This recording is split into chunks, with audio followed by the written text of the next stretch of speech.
Hallo Leute und herzlich willkommen zu einem neuen und weiteren Video von mir. Es freut mich wieder riesig, dass ihr heute eingeschaltet habt und ja, heute möchte ich mit euch über die folgenden spannenden Themen sprechen. Als allererstes gucken wir uns den DeFi-Sektor an, denn hier gab es über die letzten Tage und Wochen einen stetigen Anstieg. Außerdem sehen wir uns die Bitcoin-Korrektur an und warum dadurch der DeFi-Bereich bis zu einem gewissen Grad mit runtergezogen wurde. Und zu guter Letzt gucken wir uns noch eine äußerst lustige Story an rund um die Polizei, die wohl Bitcoin in Wert von knapp 60 Millionen US-Dollar ohne Private Key beschlagnahmt haben soll. Falls dir diese Themen jetzt grundsätzlich schon gefallen, dann lass doch gerne dem Video direkt erstmal einen Daumen nach oben da und falls du in Zukunft keine Videos mehr verpassen möchtest, dann solltest du auf jeden Fall direkt erstmal diesen Kanal abonnieren und die Glocke aktivieren. Gucken wir uns das allererste Thema an und hierbei geht es vor allem um den DeFi-Sektor, der in den vergangenen Tagen und Wochen sich stetig weiterentwickelt hat. Wir haben es ja mitbekommen, dass wir nicht nur eine sehr, sehr starke Performance beim Bitcoin und beim ETH-Sektor hatten, nein, wir hatten natürlich auch im DeFi-Sektor einiges an Aufschwüngen, die wir hier miterleben durften. Wir haben es mitbekommen, dass es hier einige sehr, sehr eigenartige Entscheidungen rund um Plattformen, Exchanges und so weiter gab, die also angefangen haben, einfach die Dienste einzustellen, jedenfalls temporär, Robinhood und Trade Republic zum Beispiel. Und dadurch sahen sich natürlich viele Investoren gezwungen, nach Alternativen zu suchen. Scheinbar wurde der DeFi-Bereich hier auserkoren, denn wir sehen auf jeden Fall einen kontinuierlichen Anstieg des Kapitals, das im DeFi-Sektor gelockt wird. Aktuell reden wir hier von knapp 34 Milliarden US-Dollar. Das ist das absolut höchste, was in diesem Bereich jemals gelockt worden ist. Man sieht also ganz klar, wie die Kurve hier immer weiter nach oben geht und immer mehr Kapital gebunden wird. Außerdem gibt es den sogenannten DeFi-Puls-Index.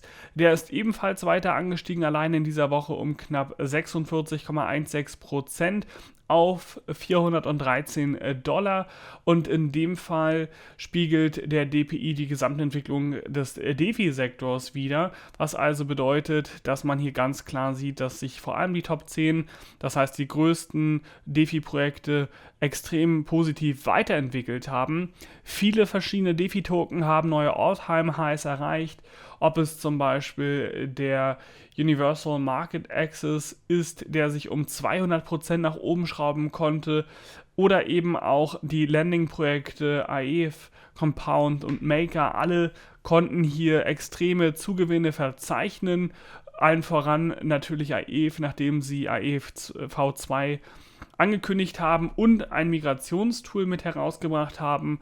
In dem Fall ist dann tatsächlich das Ganze extrem angestiegen. Wir reden hier von einem All-Time-High von knapp 512 Dollar und aktuell verwaltet AEF knapp 5,52 Milliarden US-Dollar. Man sieht also ganz klar, in welche Richtung das Ganze geht.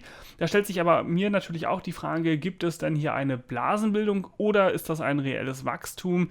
In dem Fall ist das wohl eher ein reelles Wachstum, weil wir zum einen natürlich extrem positive und bullische Fundamentaldaten sehen, wie zum Beispiel den Total Value Locked Indicator oder eben auch die Nutzeranzahl, die stetig nach oben geht. Wir sehen außerdem natürlich auch extrem viele Projekte, die extrem gut funktionieren, Protokolle und so weiter, die eben unglaublich viel Potenzial haben und die natürlich auch Renditen erwirtschaften. Also sieht man hier definitiv, dass das eher in die entgegengesetzte Richtung einer Blasenbildung tendiert. Natürlich kann man nicht für alle Projekte sprechen, aber für den DeFi-Sektor an sich denke ich schon.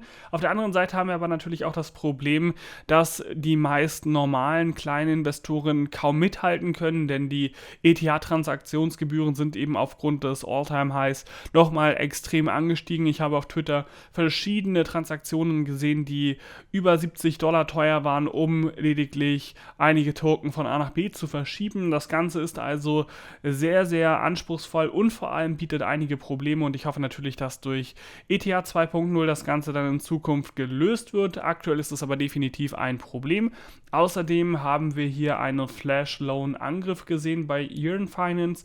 Und zwar ist es so, dass in dem Fall Hacker angefangen haben, Kurse zu manipulieren und anschließend konnten sie dadurch quasi Kapital von Yearn Finance abziehen. Also auch hier gibt es sicherlich Schwachstellen, denn in der Vergangenheit haben wir uns das schon angesehen, dass einige Projekte Schwachstellen aufgewiesen haben und dadurch ordentlich Kapital verloren haben, am Ende Kapital von Anlegern, und das darf eben nicht passieren. Deswegen sollte man hier weiterhin etwas vorsichtig sein. Bei den ganz großen Top 10 Protokollen ist man sicherlich gut aufgehoben, wenn man die Idee dahinter interessant findet und vor allem, weil man in der Regel durch diese Projekte etwas abgesichert ist, denn bei einem Verlust ist es jedenfalls häufig so, dass die Protokolle und so weiter eben das Kapital, das dann verloren gegangen ist, wieder ausgleichen. Seid ihr im DeFi-Bereich schon mal aktiv geworden? Schreibt es doch gerne mal unten in die Kommentare. Falls du dich grundsätzlich mit dem Thema Bitcoin und Kryptowährungen auseinandersetzt, dann solltest du dir auf jeden Fall die ersten beiden Links in der Videobeschreibung angucken. Zum einen habe ich dir absolute Bitcoin-Pflichtlektüre verlinkt und die Seite Blinkist, wo dir Fach-, Sachbücher und so weiter zusammengefasst werden, damit du dein Wissen weiter erweitern kannst.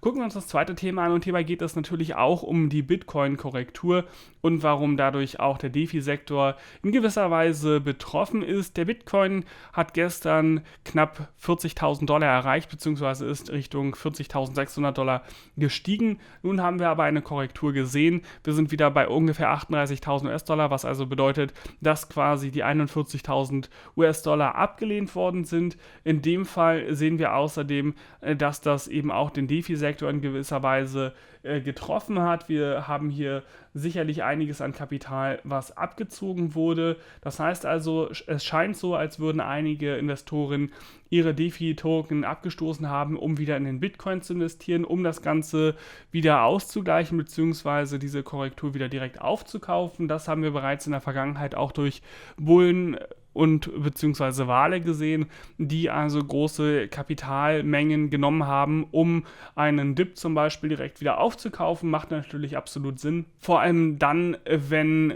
die großen Investoren natürlich davon ausgehen, dass der Bitcoin langfristig wieder steigt. Und deswegen ist es umso interessanter zu sehen, ob wir eine stärkere Bitcoin-Korrektur oder beziehungsweise auch eine stärkere Altcoin-Korrektur sehen werden. Es gibt einige Altcoins, die aktuell auch heute sehr, sehr gut performen. EOS zum Beispiel, aber andere Kryptowährungen wiederum, die performen eher schlecht bzw. korrigieren gerade wieder. Der Bitcoin allen voran, natürlich auch ETH und Litecoin, also man sieht hier verschiedene Top 10 Token, denen es gerade heute nicht ganz so gut geht, aber ich persönlich, vor allem wenn man das Ganze langfristig betrachtet, gehe natürlich davon aus, dass wir natürlich in den kommenden Wochen nochmal einen weiteren Anstieg sehen werden und damit eben auch den Bitcoin sehen werden, wie er versucht, die 40.000 US-Dollar zu überwinden und im nächsten Schritt natürlich auch ein All-Time-High zu erreichen. Von daher ist eben auch die Frage, wird es Richtung All-Time-High gehen in den kommenden Tagen? Und hier hat sich Puro Saxena zu geäußert, und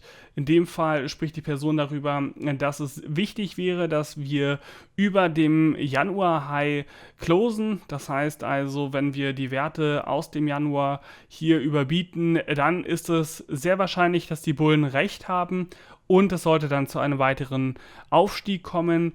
Auf der anderen Seite haben wir aber auch das große Problem, dass zum Beispiel bei Binance überall Verkaufsanträge bei 41.000 und 42.000 US-Dollar gelockt worden sind.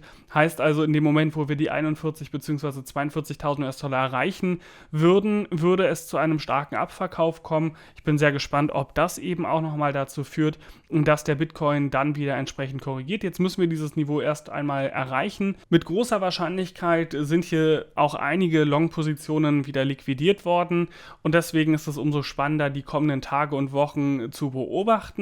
Denn wenn der Bitcoin wieder steigt, werden in der Regel eben auch die meisten anderen Altcoins und sicherlich auch der DeFi-Sektor nochmal weiter nach oben steigen, und auf diese schöne Achterbahnfahrt kann man sich schon mal ein wenig einstimmen. Gucken wir uns das letzte Thema an, und hierbei geht es um eine Nachricht, die ich gestern schon auf Twitter geteilt habe. Reuters hat hier kommuniziert, dass die Polizei in Deutschland Bitcoins in Wert von knapp 60 Millionen US-Dollar beschlagnahmt haben soll.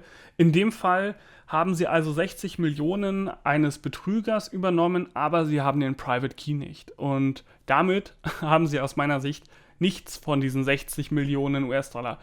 Sie haben vielleicht die Adresse, Sie haben vielleicht den Public Key, Sie haben gegebenenfalls auch das Hardware-Wallet, aber diese beiden Informationen helfen nun mal am Ende nicht, über das Kapital zu verfügen. Eine ganz wichtige Sache, ich glaube, jeder, der sich mit dem Thema Bitcoin und Kryptowährungen auseinandersetzt, weiß das sofort. Not your key, not your coins. Heißt also, die Beamten haben genau nichts. Sie haben zwar einen Täter, den sie geschnappt haben, der auf verschiedenen Computern Schadsoftware installiert hat, um quasi über die Rechner zu minen. Damit hat er sich also bereichert. Knapp 1700 Bitcoins konnte er damit zusammenschürfen, die aktuell knapp 60 Millionen Dollar wert sind. Aber die Staatsanwälte bzw. die Polizei konnten den Private Key eben nicht herausbekommen. Sie haben natürlich auch versucht, das Hardware-Wallet zu knacken, wobei das natürlich gar keinen Sinn ergibt, weil man in dem Fall den Private Key aktuell jedenfalls nicht knacken kann. In dem Fall gibt es außerdem ja die Person, die also aus dem Gefängnis nun entlassen wurde nach 2 Jahren Haft.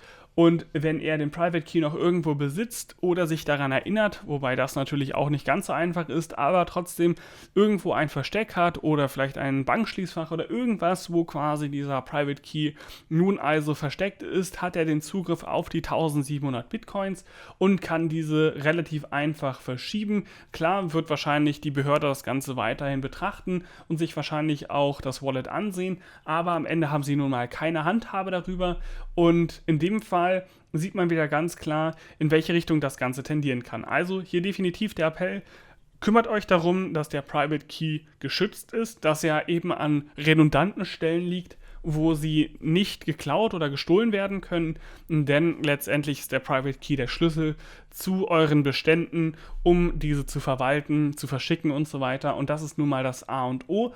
Und deswegen solltet ihr euch eben auch ein entsprechend gutes, zum Beispiel Hardware-Wallet anlegen, um eben den Bitcoin bestmöglich oder eure Altcoins zu schützen. Das ist definitiv meine Empfehlung. Achtet darauf, wen ihr natürlich mit diesen Informationen füttert. Wer darf wissen, wo zum Beispiel der Private Key liegt und so weiter. Darüber sollte man sich definitiv Gedanken machen und wie gesagt die bestmöglichen Sicherheitsvorkehrungen treffen, damit im Falle des Falles eben das Kapital dann nicht weg ist. Gut, ich hoffe, euch hat dieses kurze und informative Video gefallen. Falls es so war, würde ich mich riesig über einen Daumen nach oben freuen. Und wenn ihr weitere Videos zu dem oder anderen Themen sehen wollt, dann solltet ihr auf jeden Fall direkt erstmal ein Abo da lassen. Ansonsten hören und sehen wir uns die Tage wieder. Ciao, ciao.